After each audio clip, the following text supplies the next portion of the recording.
Next up in the televised terror box set from Vinegar Syndrome comes Child in the Night, starring yet again Tom Skerritt as a detective. This time we get Jo Beth Williams as a child psychologist, and as a child we get Elijah Wood, who in his introductory role in this one. And at the start of the movie we've got a father and son, including Elijah Wood's character of Luke, as he's with his dad at the office, which is at the docks, when through incidents that happen he sees his father being killed.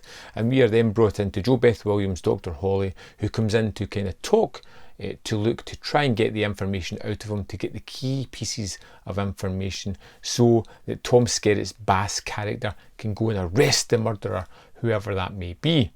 And when this one started, it felt a little bit more generic. You could definitely see the pauses for the adverts, you know, during the movie, and it kind of put me in the back foot a little bit, because I was so won over with Calendar Girl Murders. I was a little bit wary that this one wasn't going to have as strong a footing. It's got a really good mystery at the heart of it. It's got one of these characters whom everybody seems to love and rave about, and you're waiting for the character to dig deeper into the murder victim and find out why he was murdered. But I think the thing that really won me over was Elijah Wood's performance as the young kid. You know, he's kind of traumatized. He's still a kid. He wants to play and make believe. And very early on in the movie, you get this reoccurring idea of Peter Pan. He wants to play Peter Pan. He's always talking about it. Then he starts to allude to the killer as being Captain Hook, and you get this idea that he's brought down this psychological kind of cloud over his what he's actually seen, and turned it into a fairy tale of sorts. And it's watching these characters uncover this information, which is really great. But also the relationship between Holly and Bass, that kind of blooms throughout the movie, was really kind of fun and engaging, and very different from typical kind of romances and how they get started in movies. I felt it was very honest the way it came across, with two people who were struggling in love. Both of them were divorced, and there's just at one moment where Dr. Holly just takes the reins and she's like, look, we're both kind of nervous, let's just go to the bedroom and get this done with, and that way we can relax and ease into this.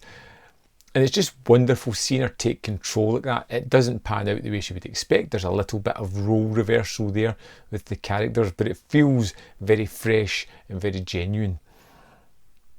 I really kind of liked this as a murder mystery, but I liked it more when we got to Elijah Wood's character and all the kind of book stuff, which initially felt a little bit forced and unnecessary, but I grew to love it the more it was explained throughout the movie that this was his visions and this is how he had recontextualized what had actually happened. And I loved the way it was kind of shot, that almost daydream, the warped look of Captain Hook, which was obviously a man in a mask but made to be really uncanny valley and just weird and not particularly normal looking, was pretty great. I thought the performances again across the board were pretty fun. There was a little bit more tropes in this one, or typical things that I would say you'd find in TV movies along the way, where it has red herrings and pauses for the advert breaks and things like that. But it's a decent movie.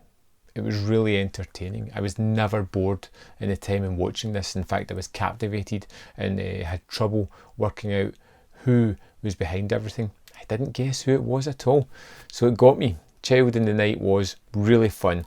It's kind of solid. I still kind of prefer Calendar Girl Murders just over this one, but both great movies.